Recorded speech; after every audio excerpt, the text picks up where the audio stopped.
It took nearly 4 more years, but the first Volt, a longer-range version of a plug-in hybrid, rolled off the assembly line late in 2010.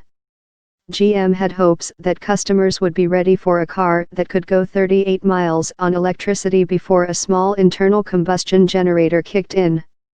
They weren't. On Tuesday, the last Volt was built with little ceremony at a Detroit factory that's now slated to close.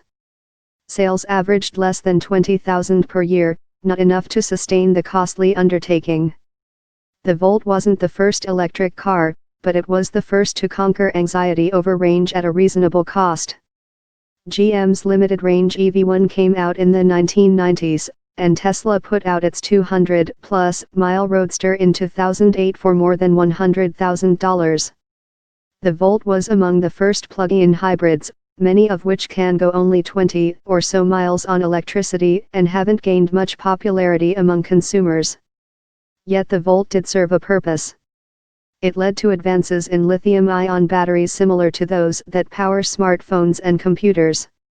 But such advances ultimately led to the Volt's demise as GM and other manufacturers developed fully electric vehicles that can go 200 more miles per charge. While it was a financial loser, it did what was intended, said retired GM Vice Chairman Bob Lutz, who shepherded the Volt into production. We viewed it as a stepping stone to full electrics, which were totally out of reach due to the then astronomical cost of lithium-ion batteries.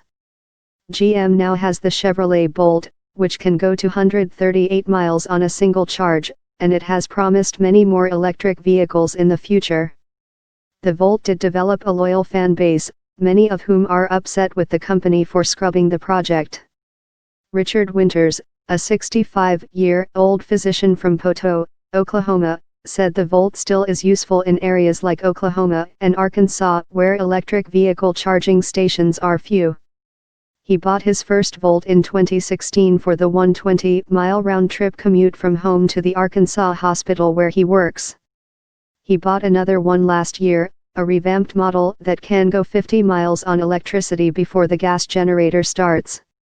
Because he can recharge at work, most of his commute is done on battery power. Winters routinely goes 1,400 miles between gas station fill UPS, which he likes. And it costs only around $1 worth of electricity to charge the battery, he said. GM, he said, should have spent more to promote the car. I've been really surprised at the lack of marketing, he said. I would not have an electric car if I did not have that gas engine. Originally, the Volt was to be a sleek, futuristic 5-seat vehicle built to hold a battery and a new 3-cylinder engine to generate electricity, said Navigant research analyst Sam Abuelsamid. But because of GM's financial problems, the project was scaled back and became a modified version of the Chevrolet Cruze compact car with only 4 seats and many parts from other GM vehicles, he said. They made some huge strides with that car, but it wasn't all that it could have been and certainly not what they envisioned when they unveiled the concept, Abuelsamid said. Although it would be nice to continue producing the Volt, GM needed to stop making it due in part to changing consumer preferences for SUVs, he said. The company also lost money on every Volt, cash that is needed for research on autonomous vehicles and more advanced electric cars, he said. It's not the right vehicle for the market today, said Abuelsamid.